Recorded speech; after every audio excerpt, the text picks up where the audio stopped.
మనం ఏదైతే చేస్తామో అదే పనిని పాకిస్తాన్ చేస్తాం. మనం ఐపీఎల్ పెట్టామని చెప్పేసి అదేమో పిఎస్ఎల్ అని పెట్టింది.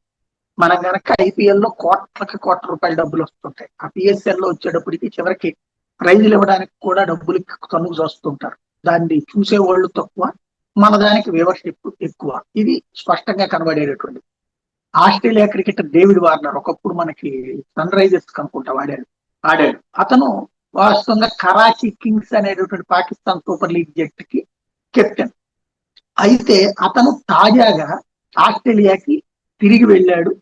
ఆ కొన్ని రోజులు సెలవు పెట్టి, ఒక నెల రోజులు సెలవు పెట్టి తన కుటుంబంతో గడపడానికి అని చెప్పేసి ఇప్పుడు వెనక్కి రావడం మానేశాడు.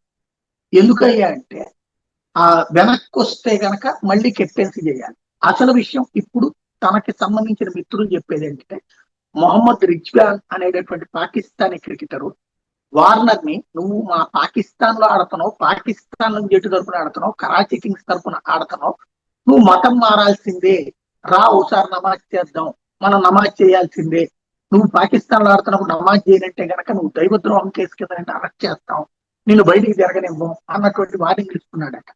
పదే పదే వెంటపడుతున్నాడట.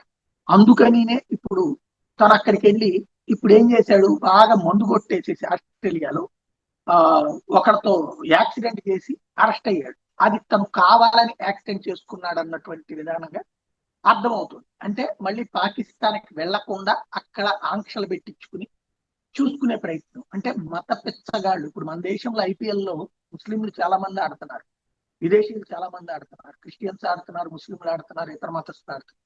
వాళ్ళు ఏమన్నా మనం మతం మారమన్నామా? సంజు శాంసన్ చక్కగా అయిపోయాక ప్రార్థన చేస్తున్నాడు యేసు ప్రభుకి. మనం ఏమన్నా అతని మతం మారమన్నావా? మారకపోతే కనుక అది చూస్తామన్నావా? కానీ పాకిస్తాన్ లో ఇలాంటి దిక్కుమాలిన వ్యవహారాలు మాత్రం నడుస్తుంటాయి.